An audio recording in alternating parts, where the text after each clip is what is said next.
warahmatullahi wabarakatuh. Selamat pagi dan salam sejahtera bagi kita semua. Bapak-bapak, ibu-ibu, dan saudara-saudara, dan para hadirin sekalian, selamat pagi dan selamat datang di Wisma Duta Republik Indonesia di Oslo dalam rangka mengikuti upacara peringatan Hari Ulang Tahun Kemerdekaan Republik Indonesia ke-77 tanggal 17 Agustus 2022. Hadirin terhormat, tema peringatan Hari Ulang Tahun Republik Indonesia ke-77 ini adalah pulih lebih cepat, bangkit lebih kuat. Adapun susunan acara pada hari ini adalah sebagai berikut. Pengibaran bendera merah putih diiringi oleh lagu Indonesia Raya. Mengheningkan cipta. Pembacaan teks proklamasi. Pembacaan teks Pancasila. Pembacaan teks pembukaan Undang-Undang Dasar 1945. Amanat pembina upacara. Menyanyikan lagu-lagu nasional Hari Merdeka dan Indonesia Pusaka. Pembacaan doa upacara selesai.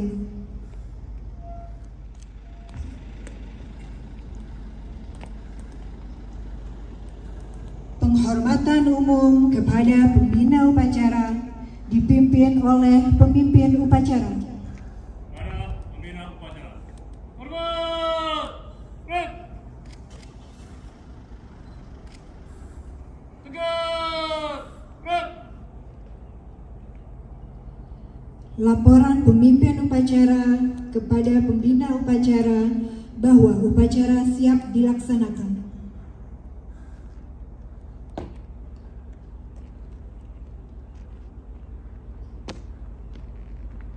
Lapor upacara peringatan Hari Kemerdekaan Republik Indonesia ke-77 tanggal 17 Agustus 2022.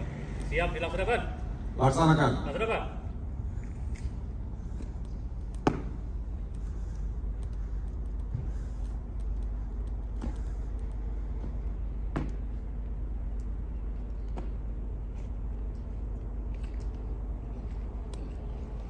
Pengibaran bendera merah putih diiringi lagu Jalan di tempat, gerak.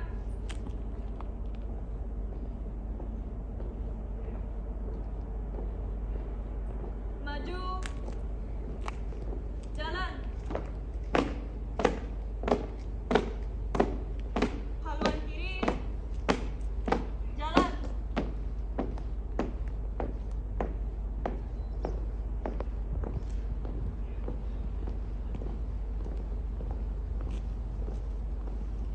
Maju. Jalan.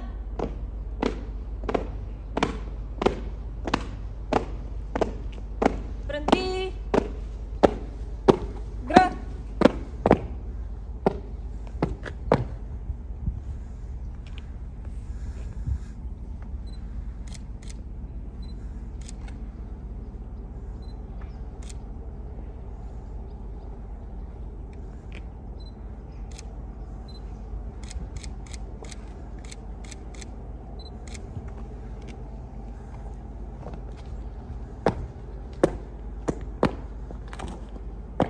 Luruskan. Lurus. Balik kanan maju. Jalan.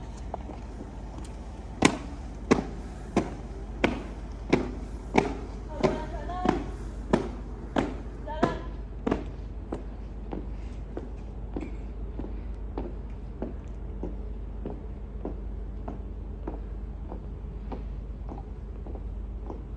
Haluan kanan. Jalan.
Hadap kanan kiri.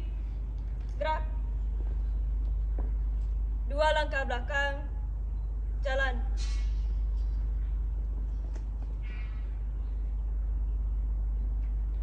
Luruskan. Lurus. Kepada bendera merah putih. Hormat, gerak. Tegas, gerak. Balik kanan maju. Jalan. Haluan kanan. Jalan.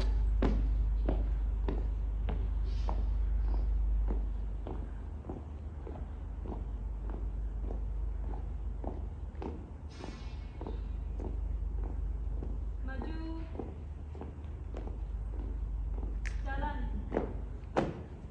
Berhenti. Gerak. Balik kanan. Gerak. Luruskan. Lurus.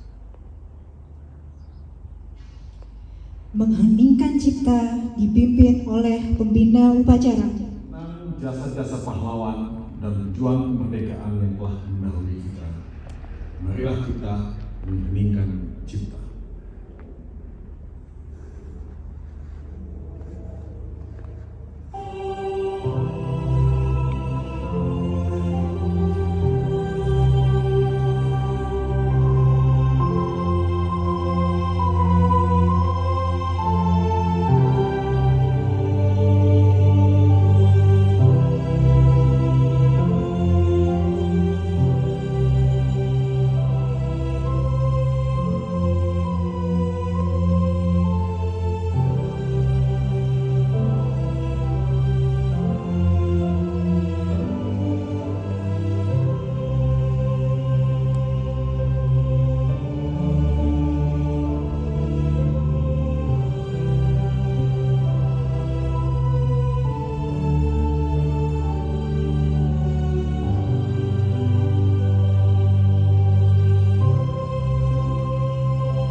Hening cipta selesai. Teks proklamasi.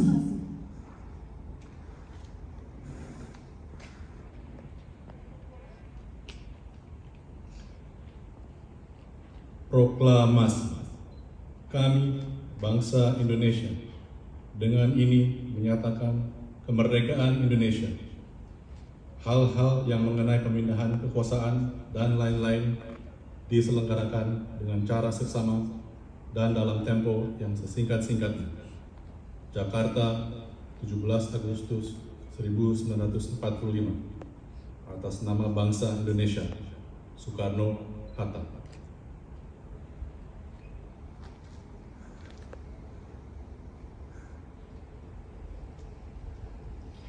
Pembacaan teks Pancasila oleh pembina upacara diikuti oleh seluruh peserta upacara.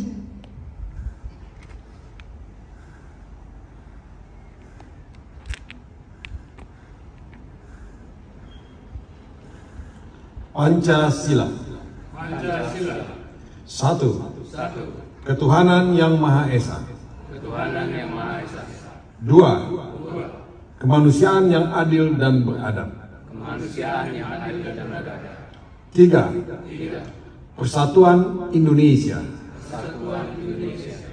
4. 4. Kerakyatan yang dipimpin oleh hikmah kebijaksanaan Kerakyatan yang dipimpin oleh hikmah kebijaksanaan dalam permusyawaratan perwakilan. dalam permusyawaratan perwakilan. 5. Keadilan sosial bagi seluruh rakyat Indonesia. Keadilan sosial bagi seluruh rakyat Indonesia.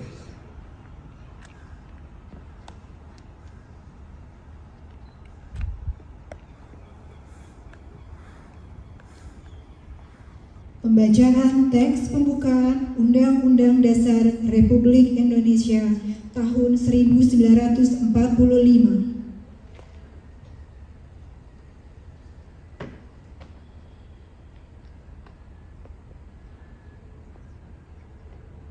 Undang-Undang Dasar Negara Republik Indonesia tahun 1945. Pembukaan bahwa sesungguhnya kemerdekaan itu ialah hak segala bangsa, dan oleh sebab itu maka penjajahan di atas dunia harus dihapuskan karena tidak sesuai dengan pri kemanusiaan dan pri keadilan. Dan perjuangan pergerakan kemerdekaan Indonesia telah sampailah kepada saat yang berbahagia dengan selamat sentosa mengantarkan rakyat Indonesia ke depan pintu gerbang kemerdekaan negara Indonesia yang merdeka, bersatu, berdaulat, adil dan makmur. Atas berkat rahmat Allah yang Maha Kuasa dan dengan didorongkan oleh keinginan luhur supaya berkehidupan kebangsaan yang bebas, maka rakyat Indonesia menyatakan dengan ini kemerdekaannya. Kemudian daripada itu, untuk membentuk suatu pemerintah negara Indonesia yang melindungi segenap bangsa Indonesia dan seluruh tumpah darah Indonesia, dan untuk memajukan kesejahteraan umum, mencerdaskan kehidupan bangsa, dan ikut melaksanakan ketertiban dunia yang berdasarkan kemerdekaan, perdamaian abadi, dan keadilan sosial, maka disusunlah kemerdekaan kebangsaan Indonesia itu dalam suatu Undang-Undang Dasar Negara Indonesia yang terbentuk dalam suatu susunan negara Republik Indonesia yang berkedaulatan rakyat dengan berdasar kepada ketuhanan yang Maha Esa, kemanusiaan yang adil dan beradab, persatuan Indonesia, dan kerakyatan yang dipimpin oleh hikmat kebijaksanaan dalam permusyawaratan perwakilan, serta dengan mewujudkan suatu keadilan sosial bagi seluruh rakyat Indonesia.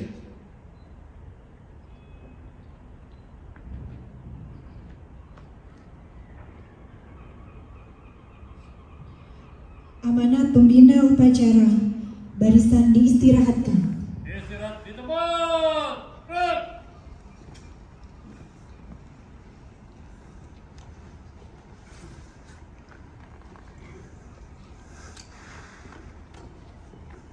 Saudara-saudara warga Indonesia, baik yang hadir pada upacara ini maupun yang tidak hadir pada upacara ini di Norwegia maupun Islandia. Kita merayakan hari kemerdekaan 17 Agustus dalam keadaan global yang penuh dengan ketidakpastian. Pandemi COVID-19 belum sepenuhnya selesai, dan sekarang dunia terkena imbas perang Ukraina, di mana ekonomi dunia mengalami pukulan dengan naiknya harga energi dan bahan pokok makanan. Ada disrupsi ekonomi di mana-mana. Semua ini ditambah lagi dengan perang dagang yang terjadi antara Amerika dan China yang berimplikasi pada lalu lintas perdagangan dunia yang mengakibatkan naiknya harga dan langkanya barang. Secara terang benderang kita menyaksikan kembalinya situasi perang dingin atau Cold War yang dulu kita anggap sudah selesai ketika tembok Berlin runtuh. Pada waktu itu Francis Fukuyama sudah menyatakan bahwa ideologi otoritarianisme sudah kalah dan yang menang adalah ideologi liberalisme kapitalisme. Tesis Fukuyama tentang the end of ideology ternyata salah. Sekarang perang ideologi kembali terjadi, tidak semata-mata antara blok liberal kapitalis dengan blok komunis yang dianggap semula telah mati. Yang menarik adalah perang ideologi itu juga terjadi di dalam negara-negara liberal kapitalis. Ditandai dengan menguatnya nasionalisme sempit, white supremacy, proteksionisme, nasionalisme ekonomi, dan populisme. Dalam bahasa ilmu politik, kita bicara tentang illiberalism atau illiberal politics. Lihat apa yang terjadi di Hungaria dengan Viktor Orban yang meredusir demokrasi, hak asasi manusia, dan rule of law. Kita melihat bangkitnya kekuatan authoritarianism di banyak negara, baik dalam bentuk yang telanjang atau dalam kemasan yang pada intinya tidak bisa menyembunyikan karakter authoritarianism itu. Demikianlah kita tengah memasuki kembali zaman perang dingin atau Cold War yang membelah dunia ini. Blok komunis, Rusia dan Cina, dan blok liberal kapitalis Amerika dan yang lainnya. Apakah ini sebuah simplifikasi politik? Jawab saya tidak. Meski ada negara-negara in between atau dulu dikenal sebagai negara non-blok, non-aligned countries, tapi negara-negara itu selalu tertarik-tarik sesuai dengan kepentingan ekonomi negara yang bersangkutan. Saudara-saudara, dalam keadaan seperti ini, kita merayakan hari kemerdekaan kita dengan tema pulih lebih cepat, bangkit lebih kuat. Tidak mudah memang. Saya tidak sedang menyuarakan pesimisme, tetapi saya mencoba merenungkan betapa sulitnya untuk pulih dan bangkit. Meski kalau kita melihat angka pertumbuhan ekonomi kita pada kuartal kedua mencapai angka 5,44%. Lebih tinggi dari pertumbuhan ekonomi kuartal 1 pada angka 5,01%. Tapi ini bukan satu-satunya indikator. Ada indikator lainnya. Inflasi misalnya sedang mencemaskan dunia di mana nilai mata uang merosot. Kroner Norwegia sekarang tengah melemah terhadap dolar Amerika dan juga terhadap euro.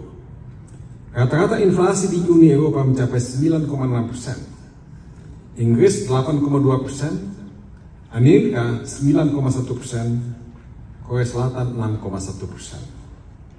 Angka inflasi Indonesia 4,94%, sedangkan Cina hanya 2,5%. Beberapa negara sudah default seperti Sri Lanka dan kemungkinan besar juga Pakistan, Mesir, Turki, untuk tidak menyebut Myanmar dan Kamboja. Dunia sedang dalam keadaan tidak baik-baik saja. Saudara-saudara, keadaan Indonesia tidak terlalu jelek. Tapi harus diingat bahwa tantangan ke depan akan semakin sulit dan beragam karena unpredictabilities. Secara internal maupun eksternal kita melihat banyak sekali unpredictability. Ada dua catatan saya yang ingin kedepankan di sini. Kesatu, disrupsi ekonomi global pasti akan punya dampak signifikan terhadap perekonomian kita. Lihat investasi asing yang tidak masuk sebanyak yang kita inginkan. Beberapa investasi dari Norwegia nampaknya mengalami kendala sehingga mereka pindah ke negara lain. Padahal peningkatan investasi adalah kunci untuk bisa meningkatkan pertumbuhan ekonomi kita. Mungkin kita bisa bertanya, mengapa Elon Musk tidak jadi investasi di Indonesia?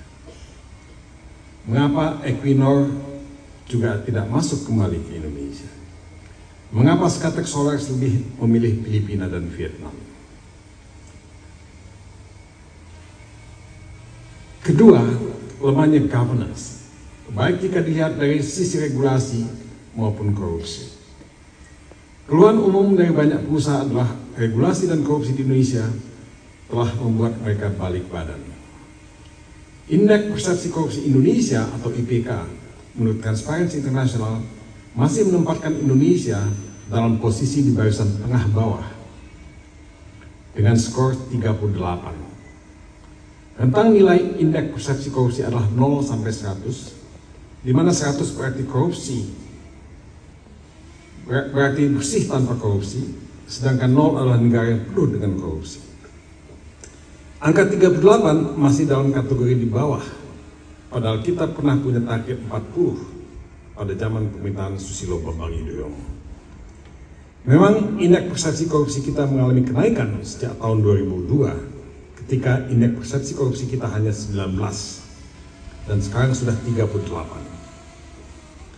Seharusnya dalam 20 tahun terakhir, angka IPK Indonesia sudah lebih dari 50. Ini penting kalau kita melihat kaitannya dengan pertumbuhan ekonomi di negara-negara maju, di mana indeks persepsi korupsi mereka selalu di atas 90. Untuk diketahui, indeks persepsi korupsi Swedia, Denmark, Norwegia, dan Finlandia selalu berada di kisaran 90. Yang artinya hanya sedikit korupsi terjadi di sini. Mereka adalah the least corrupt countries. Saudara-saudara, mengapa saya mengatakan ini semua? Tidak lain dan tidak bukan karena saya mencintai Indonesia. I love my country so much. Dan saya juga mengapresiasi penyelenggara negara yang telah bekerja keras membangun negeri, menghubungkan semua kota dan pulau, connecting the dots through infrastructure, menjaga stabilitas dan keberagaman, mengamankan perekonomian, dan memajukan pendidikan. Presiden Jokowi dalam pidato kenegaraannya kemarin di hadapan MPR, DPR, dan DPD sudah menjelaskan mengenai keberhasilan Indonesia untuk bangkit setelah dihantam pandemi COVID-19.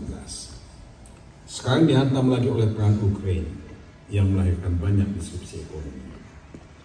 Tapi kita bisa survive, pulih dan bangkit. To be fair, we are doing very well. Tapi kita harus juga mengakui bahwa banyak yang mesti kita perbaiki. Dan rakyat mesti bersuara untuk ikut memperbaiki negeri. Di sini saya ingin mengutip satu bait puisi W.S. Rendra yang berjudul Aku Mendengar Suara, yang berbunyi, orang-orang mesti dibangunkan, kesaksian harus diberikan agar kehidupan bisa terjaga. Saudara-saudara, memang kita harus bersuara secara positif, konstruktif. Karena tantangan yang kita hadapi sangat berat. Indonesia memang memiliki banyak economic and social capital untuk maju. Kita adalah negara kaya dengan jumlah penduduk besar. Sekarang pun Indonesia menjabat sebagai ketua G20 yang membuat Indonesia punya tanggung jawab nasional sekaligus juga global. Dan inilah yang membuat kerja Indonesia semakin berat. Disinilah keterbukaan, kebersamaan, dan akuntabilitas menjadi penting. Disinilah apa yang disebut environment, social and governance atau ESG menjadi penting. Karena inilah mantra pembentuk pertumbuhan ekonomi ke depan. Tapi saya yakin kita pasti bisa kalau kita mampu memobilisasi semua sumber daya alam dan manusia kita dengan maksimal. Mengutip prediksi Waterhouse-Coopers, Indonesia akan masuk dalam jajaran 5 ekonomi teratas dunia pada tahun 2045 nanti. Inilah kerja keras kita, kerja yang belum selesai, seperti dikatakan oleh penyair Hairil Anwar dalam sajaknya, Kerawang Bekasi dalam tahun 1949. Dia mengatakan begini, kami sudah coba apa yang kami bisa, tapi kerja belum selesai, belum apa-apa. Kami sudah beri, kami punya jiwa, kerja belum selesai. Saudara-saudara, apa yang ditulis oleh Hairil Anwar pada tahun 1949 masih relevan buat kita pada tahun 2022. Pulih lebih cepat, bangkit lebih kuat, membutuhkan political determination. Bukan hanya dari pemerintah, tapi juga dari masyarakat, karena kerja pembangunan adalah kerja semua rakyat. Artinya apa? Artinya rakyat harus bersatu, tidak terpecah belah. Politik identitas yang menguat memang terjadi di banyak negara. Ada yang berdasarkan ras, ada juga yang berdasarkan agama. Keduanya tidak bisa dibenarkan. Karena Indonesia adalah tempat dari semua ras, suku, agama, dan kelompok keyakinan. Indonesia didirikan dengan premis seperti itu, bahwa Indonesia adalah tempat semua orang bersatu sebagai bangsa, tanpa membeda-bedakan ras, suku, etnisitas, agama, dan latar belakang budaya. Indonesia dipersatukan oleh konsep citizenship, konsep kewarganegaraan yang universal. Dan jangan lupa bahwa kita semua adalah ahli waris dari kebudayaan dunia yang menghargai demokrasi dan hak asasi. Bagian dari surat kepercayaan Belanda yang ditulis pada tahun 1949 oleh sejumlah seniman Indonesia pada waktu itu. Saya kutipkan sebagian isinya. Kami adalah ahli waris yang sah dari kebudayaan dunia, dan kebudayaan ini kami teruskan dengan cara kami sendiri. Kumpulan baur dari mana dunia baru yang sehat dapat dilahirkan. Kebudayaan Indonesia ditetapkan oleh kesatuan berbagai rangsang suara yang disebabkan suara-suara yang dilontarkan dari segala sudut dunia dan yang kemudian dilontarkan kembali dalam bentuk suara-suara sendiri. Revolusi bagi kami ialah penempatan nilai-nilai baru atas nilai-nilai usang yang harus dihancurkan. Demikian kami berpendapat bahwa revolusi di tanah air kami sendiri belum selesai. Saudara-saudara, bahasa dalam surat kepercayaan gelanggang ini adalah bahasa tahun 1949. Tapi saya beranggapan bahwa apa yang ditulis dalam surat kepercayaan gelanggang ini masih relevan dengan keadaan kita sekarang, karena kita juga sedang melakukan transformasi atau reformasi ke Indonesia yang lebih baik. Indonesia yang lebih makmur dan berkeadilan. Indonesia yang menjadi rumah untuk semua. Presiden Jokowi menggunakan istilah revolusi mental ketika berkampanye pada tahun 2013. Saya tidak tahu apakah Presiden Jokowi membaca surat kepercayaan gelanggang pada tahun 2013, tapi dapat saya katakan bahwa kata revolusi dalam surat kepercayaan gelanggang itu sama maknanya dengan revolusi mental yang digaungkan oleh Presiden Jokowi. Inilah makna kemerdekaan. Saya harap saya sudah menyampaikan renungan tentang kemerdekaan yang bisa kita cerna kembali. Tentu tidak sempurna. Tentu ada saja yang tidak puas, tidak sependapat, dan menyampaikan kritik. Saya menghargai perbedaan pendapat dan kritik sekeras apapun. Tapi Indonesia adalah tanah air kita bersama. Tanah air kita tercinta. Kita memang memiliki banyak persoalan, baik secara ekonomi, politik, hak asasi manusia, dan sosial budaya. Masih banyak orang yang hidup dalam kemiskinan, dalam kepapaan, dalam ketidakadilan. Tapi dengan segala persoalan yang kita hadapi, Indonesia adalah negeri terbaik,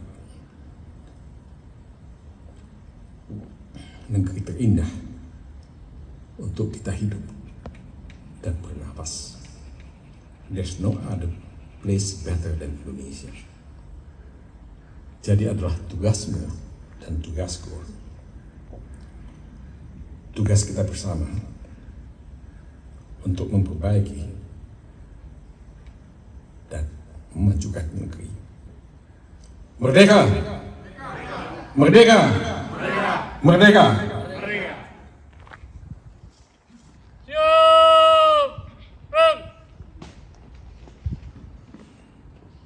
Menyanyikan lagu-lagu nasional Hari Merdeka dan Indonesia Pusaka.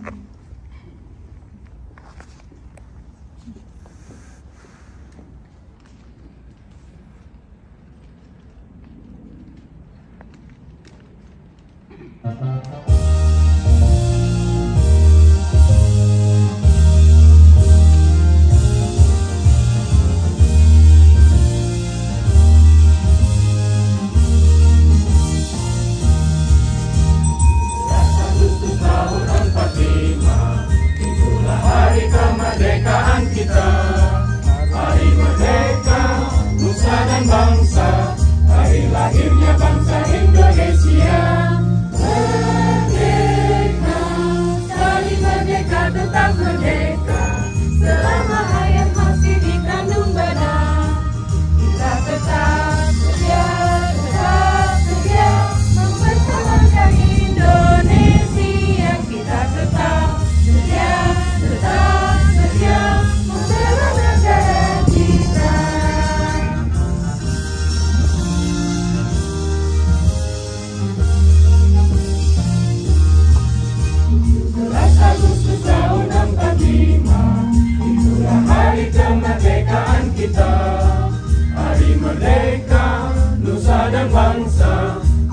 lahirnya bangsa Indonesia.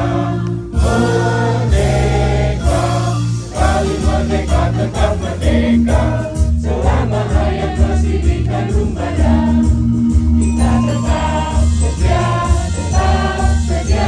mempertahankan Indonesia. Kita tetap setia membela negara kita.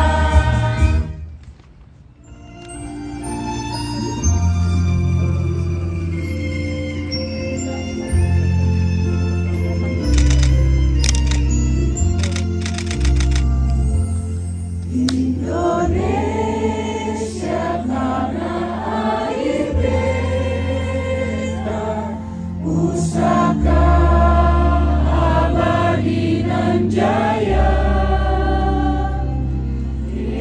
Indonesia sejak dulu kala tetap dipuja-puja bangsa.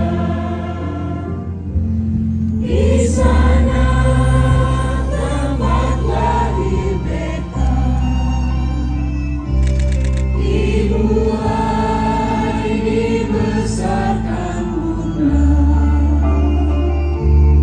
Tempat berlindung di hari tua, sampai akhir menutup mata.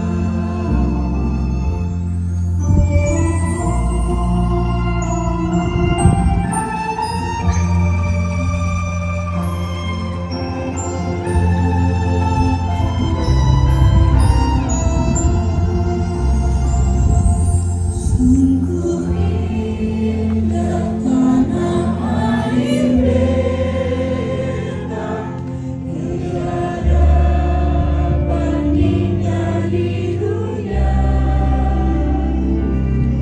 Hanya indah Tuhan Maha Kuasa bagi bangsa yang memujanya. Indonesia ibu pertiwi, kamu puja, kamu kasihi. Tenagaku bakatku jiwaku, kepadamu relaku beri. Indonesia ibu pertiwi, kamu puja, kamu kasihi.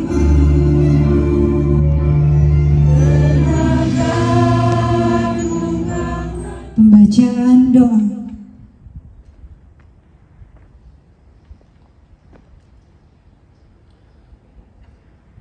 Bismillahirrahmanirrahim. Alhamdulillahi rabbil alamin. Wassalatu wassalamu ala sayyidil mursalin wa ala alihi wa sahbihi ajma'in. Dengan nama Tuhan yang maha pengasih lagi maha penyayang, segala puji untuk Tuhan semesta alam. Engkau tempat kami meminta, Engkaulah tempat kami memohon. Kami berdoa kehadirat-Mu ya Allah. Ya Allah, ya Tuhan kami, saat ini kami tengah berkumpul dalam rangka mengikuti upacara bendera peringatan kemerdekaan Republik Indonesia yang ke-77, tanggal 17 Agustus 2022. Ya Allah, jadikanlah kegiatan peringatan kemerdekaan yang ke-77 ini kegiatan yang penuh rahmat, kegiatan yang membawa manfaat, dan kegiatan yang penuh dengan hikmat. Ya Allah, berkahi dan ridhoilah kegiatan kami ini. Ya Allah, Tuhan yang maha penyayang, berikan kami petunjuk-Mu agar peringatan proklamasi kemerdekaan ini bisa menjadi momentum merekatkan kesatuan dan persatuan. Anugerahkan kepada kami kebeningan hati dan kejernihan pikir dalam mengamalkan nilai-nilai Pancasila dan Undang-Undang Dasar 1945 sebagai pedoman dalam kehidupan berbangsa dan bernegara dalam wadah Negara Kesatuan Republik Indonesia.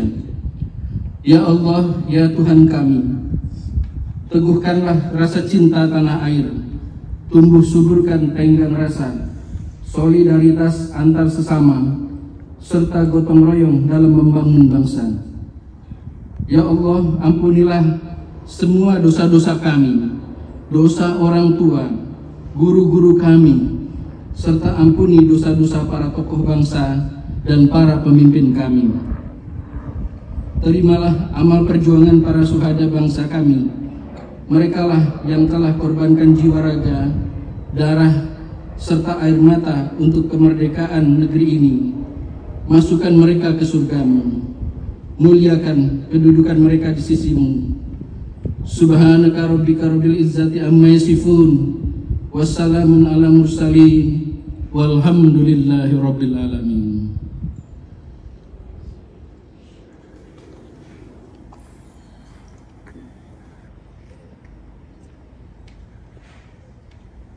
Laporan pemimpin upacara kepada pembina upacara bahwa upacara telah selesai dilaksanakan.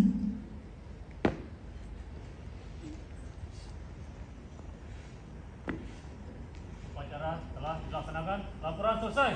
Bubarkan. Bubarkan.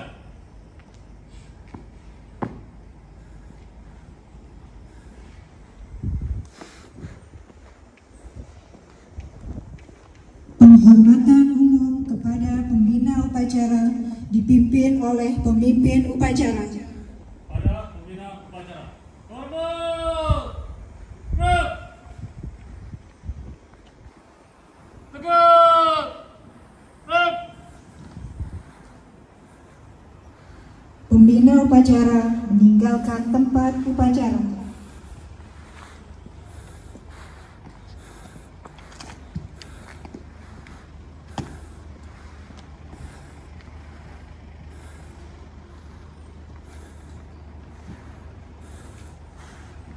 Upacara selesai, barisan dibubarkan.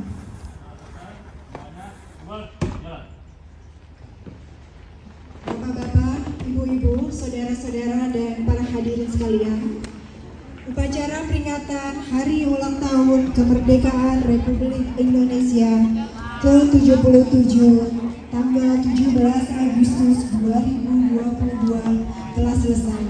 Untuk mendampingi Bapak Ketua Umum.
berikan kepada anak-anak yang akan menjadi masa depan bangsa kita. Yang pertama, tumpeng ini kita serahkan kepada Astri. Astri tinggal di mana, Astri? Kurdu. Liar Topen. Tinggal di Liar Topen. Ini untuk Astri ya.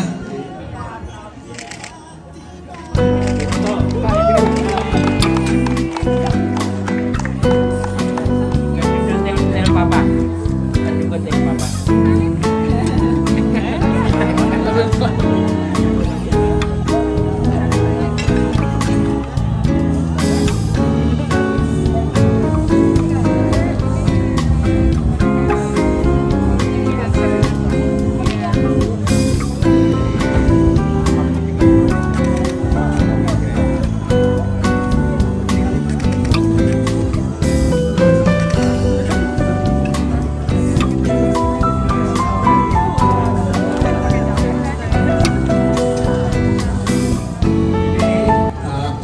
kedua kita serahkan kepada Maya.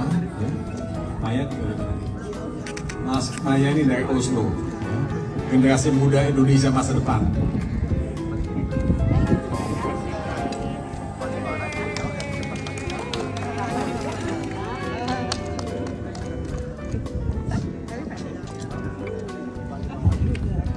Mari Bapak dan Ibu kita berkumpul untuk foto bersama-sama.